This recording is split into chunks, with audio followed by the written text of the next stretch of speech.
Welcome to the Israel Daily News Podcast. I'm your host, Shanna Fold, and I'm the CEO of the Israel Daily News. Today, I have a special and vulnerable podcast for you as I come back from a near 3-month journey of repair following my home being hit by an Iranian missile on June 16th, 2025. It happened right here in Tel Aviv. Today, I feel that I finally have my head above water for the first time. And I'm not totally finished, but I'm speaking to you from my new apartment. It's my first real day of feeling like I have a life. For the first time since June, I'm not living out of a hotel or a friend's apartment. I still have boxes to move around and unpack, and I pulled out my salvaged camera equipment from a suitcase in order to get this show recorded in my living room. But I actually have a bed, a kitchen, and the basics of a home. And trust me, getting those things was a journey in itself. Even getting the bed, I was supposed to get a bed and it didn't work out and I had to try 4 times. And that's what this experience has been like for me. My mother just left back to New York City after being with me for an intensive 8 days. She courageously got on a plane during wartime and came here to help me set up my home. And that's exactly what she did. The morning after she left, I woke up and had the day in front of me. It was my first day alone living in my new apartment. Before that week, which was last week, I really could not live here. I didn't have internet. I didn't have the bed, like I mentioned. My Israel Daily News studio still isn't set up yet, so this isn't the production that you're used to. Although all of you listeners have been on the journey with me in different settings in the last months, I've recorded from a random woman's home who offered it to me while she was abroad. I recorded from my friend's apartment. Her name is Nicole Raviv, and I took over her husband's work office. And now I record in my living room. But I wanted to show up and talk to you directly about what's been going on because it wouldn't be normal to just jump right back into the news, though I do expect to do that next week. As you may know, my old apartment was destroyed in the Iranian missile strike on June 16th. That morning changed everything for me. In the early hour of 4 a.m., which was already Monday morning, I had just pressed publish on a pressing podcast about the missile hit in Bat Yam, which is a city just south of Tel Aviv. I had seen the destruction firsthand. I was even working that night, despite knowing that we were expecting missiles. I was in my apartment working. That's how badly I wanted to finish that podcast because every day the news was changing during that 12 days of fighting with Iran, and I needed to get the show out, so I stayed up all night. After I finally changed into pajamas and decided to wind down around 4 a.m., an Iranian missile whipped past my building while I was in my upstairs neighbor's mamad, also known as a safe room. Yes, I ran up to her safe space when I heard the siren ring out, and the missile touched down just meters outside of my apartment window. I was even rolling on it with audio. So this audio you're hearing, it's from the morning of the hit, recorded on my cell phone.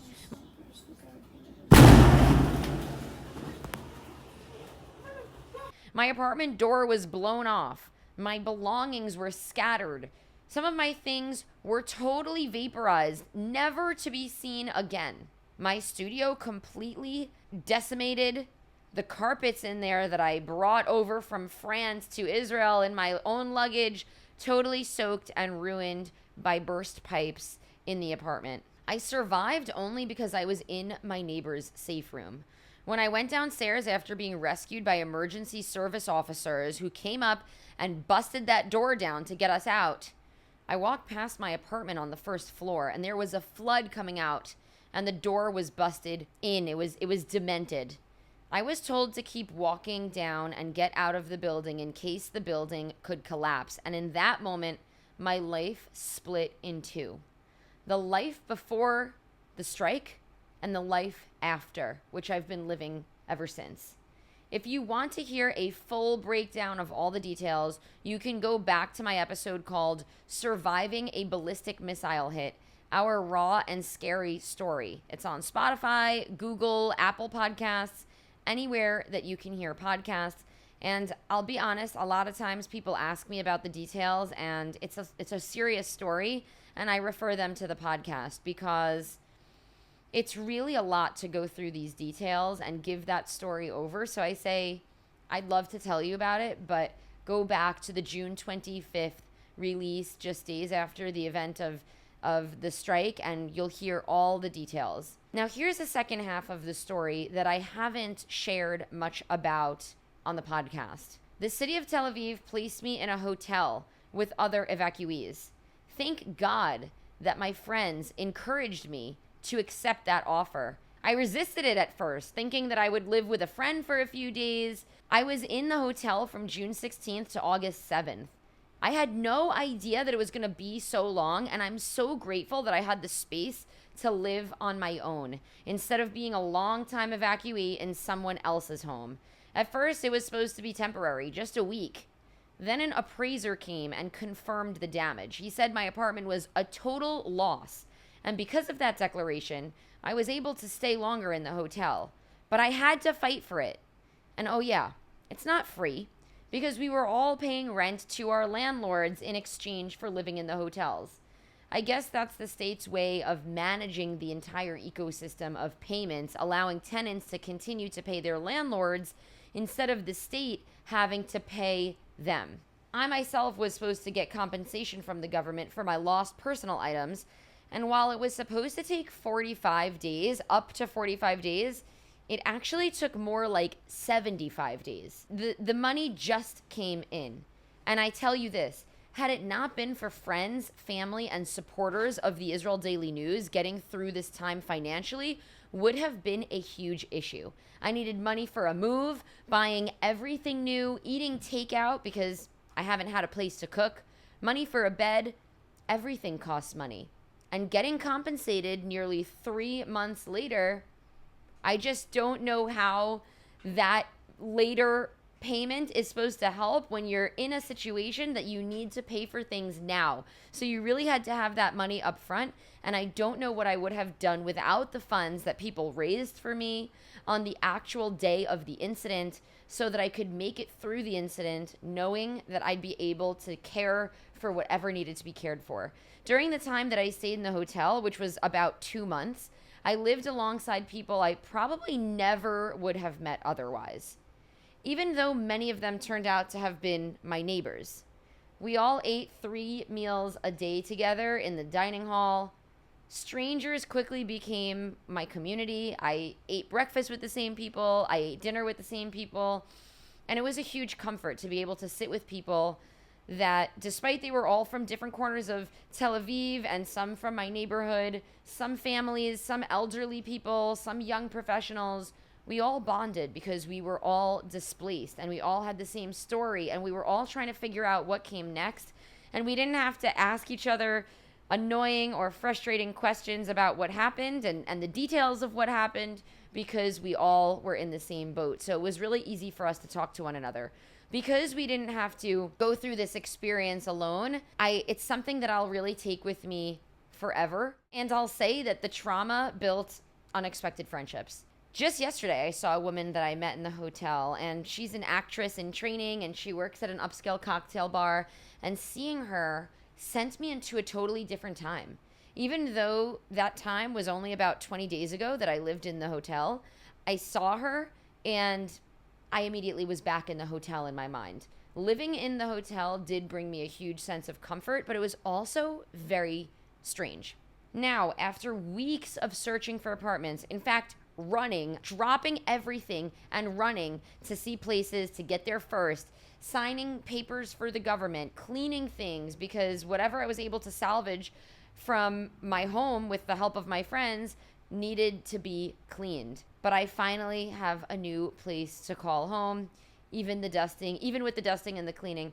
I think there have been some really difficult experiences, and I'll just say them. My jewelry was stolen from my apartment right after it got blown up, within hours. Someone entered my home and emptied out all of my jewelry. It's been hard for me to get over that because every day that I go to my jewelry box, I want to pull something out, or every event that I have that I'm doing professionally, I'm missing pieces that I've accrued throughout the years, and I don't have those pieces to wear to my events, on camera, on stage. Today, actually, I'm wearing a jewelry set that was sent to me by an enormous supporter named Marianne Vollinger. Thank you. I wear the Star of David proudly, and thank you to Hasod, the gifting service that we work with, for sending over this set. I've got Jewish stars on my ears and on my neck. Another realization that I've had is that I really love my work, and I don't feel my best when I'm not working. And these last months, I haven't been able to work in my full capacity because I haven't had a home, a studio, or the time in the day that I wasn't trying to pick up the pieces in order to do my full work. I did keep the newsletter alive every week. I posted the weekly Torah Thought the last few weeks when I couldn't record a show. I maintained the Israel Daily News website and social media, but I could not record consistently. I couldn't write for external outlets the way that I usually write and publish or pitch, because without a home base, without a studio, it's hard to do the work that I love the way that I want to do it, and not even being able to be on my own schedule, needing to be at the meals at the hotel, or needing to find times with other people's schedules that I could go into their home to record. But I never stopped entirely. I kept the Israel Daily News flame alive, even in a suboptimal way. And I want to share something personal. The Torah Thoughts that I've been publishing have come from Rabbi Yossi Madvig, and I've published his short Torah Thought week over week in the time that I couldn't record. His words have been a lifeline for me, and his recordings have helped me keep the podcast alive and updated. They reminded me that even when the structure of your life falls apart, you can still root yourself in meaning, in faith, in learning, and in something constant, and the Torah is constant. While I had to downsize a bit on the work week over week, I never stopped and let it just stall. Now, sitting here in my new space on my pink couch that is totally ripped up but was sewn back together by a friend and cleaned by a professional, I'm ready to dream again. I want to rebuild the Israel Daily News bigger and better than it's ever been. I'm working on a more professional studio setup, one that will allow me to expand our programming.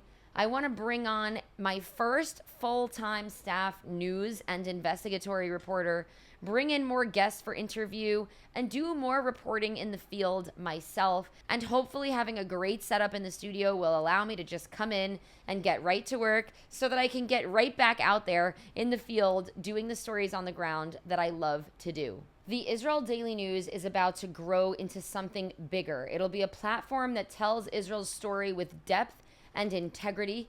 Iran tried to knock me down. Literally, their leadership tried to erase my home, my work, my life, but all it did was make me more determined. I'm going to come back stronger with more vision, more energy, and more purpose than ever before. And here's what I've realized.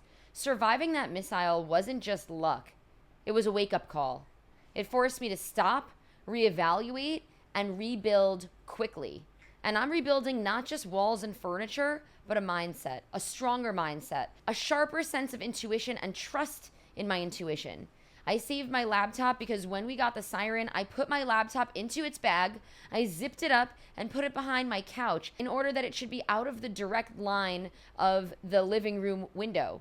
Because I had had a vision of the windows blowing into my home starting on October 7th when war broke out. And because of that vision, I saved my most valuable piece of equipment for work, my computer. Writing about those intuitive thoughts for the Jerusalem Post magazine has allowed me to double down on, and yes, what I think and what I envision is real. When I have an intuition, it's true. And now with a second chance at life, I have a deeper sense of self-commitment to my work, which I see as my vehicle to actualizing my mission here in Israel. And what is that vision? Well, I've asked myself that several times in the last few months. Why am I here?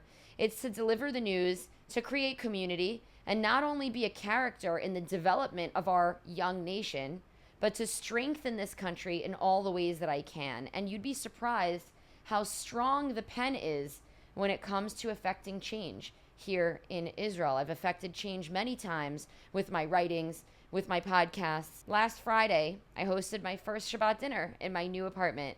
That moment, sitting at a table in my own home again, setting the table as the sun set, opening my door for my cousins and my friends, and letting my mom come and sit at my table, whereas she's usually in New York on a Friday night, felt like a symbol of renewal and a moment of peace. Even though we had to actually duck into the shelter mid-dinner because of incoming missiles from Yemen on that Friday night, we came back to the table right after that and continued.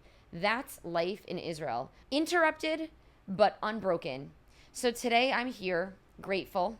There's still glass in the crevices of this couch that not even my couch cleaner was able to get out, and I'm going to have to go over it again. I still have to wear shoes in this apartment because every box, every piece of material that I salvaged holds little broken shards of glass from the windows and all the glass that broke. I've got cement and drywall from the previous place living here in the crevices, in the boxes, on anything that I saved, and it falls onto the ground every time I open something. I put everything into storage the day of that incident, so it was very fresh when I packed it up, meaning it had fresh shards of glass and sheetrock. That was the longest, most sleepless day of my entire life. That was June 16th, and I had to keep going until I had done all I could do to salvage my life that first day. And I had to be the director of that event too, because while I had help, and I had a lot of help, when it's your life, your home, and your things, you still need to be the director of your affairs. Whether you're tired or not, whether your home was bombed out or not, whether you were looted or not, and my apartment was looted that day and it was looted twice after, everything, and I mean everything, has needed to be directed by me, and it's also needed to be washed, thrown in the garbage, worked with. But I'm grateful that I survived. And if you saw the walls and the ceiling on the ground and the gaping hole between my apartment building and the one next door because they were touching, you would understand why I'm grateful that I get to start again. Because that could have been my body. That missile was ballistic and it was wildly powerful. If I had been inside, I would not be here. I still find myself a little numb, but I know that once I find a new routine, I'll be back on the road, building this dream, which is not just mine, it's ours. I've been running the Israel Daily News for 5 years, and because so many of you have supported me, listened, donated, encouraged, and sent me notes of support on social media and an email, I've been able to keep going. You just don't have any idea how much those notes have kept me moving forward and understanding that I'm doing the right thing and I've got to keep the show going. I've got to keep working. So you've been a part of this journey, and I don't take that lightly. Living in Israel means living with risk, and it always has. Even before the state was founded, there were times of turmoil, times that Arabs and Jews lived together in harmony, and times and places throughout this region that they did not. And it is like that until today. A lot of people like to say that things were very peaceful between the Jews and the Arabs in this land until 1948 when the state was founded. That's not true. There have always been times that Jews and Arabs, Jews and Muslims were friends here, and times that they weren't. Special locations where it was working and locations where it wasn't working, and that is what it looks like today. But living here means living with purpose. Many people thought that I would leave, and many who saw my social media posts about my destroyed home commented that I deserved it, that I'm a colonizer. These people just don't know the history of this region. But if I leave, those people succeed, and I choose to stay, to create, to tell the stories that matter, to keep informing people, and to keep hosting events for the new Olim, or the immigrants, the internationals that are in this country who are working to pave their way. They're seeking connection. They're seeking inspiration. They need to see what's going on here. They need to see the impressive people so that they can decide that they're going to stay and continue to be here even during these deeply disturbing times. There's not a day that goes by that I don't think of the hostages. And just last week, I met Eli Sharabi, former hostage who was released from Hamas captivity. He was standing at the airport when I took my mother to the luggage drop, We spoke. He held his head high. He survived. He reminds us to keep going. And I hope that I do as well. So thank you for being with me. Thank you for giving me the strength to rebuild. The next chapter of the Israel Daily News is on the way, and dare I say underway right at this moment. I'm working with a professional to help me get the space set up, and I promise you it's going to be bigger, bolder, more beautiful, and the product will be more impactful and hard-hitting than ever before. Because I was given a second chance, I intend to use it.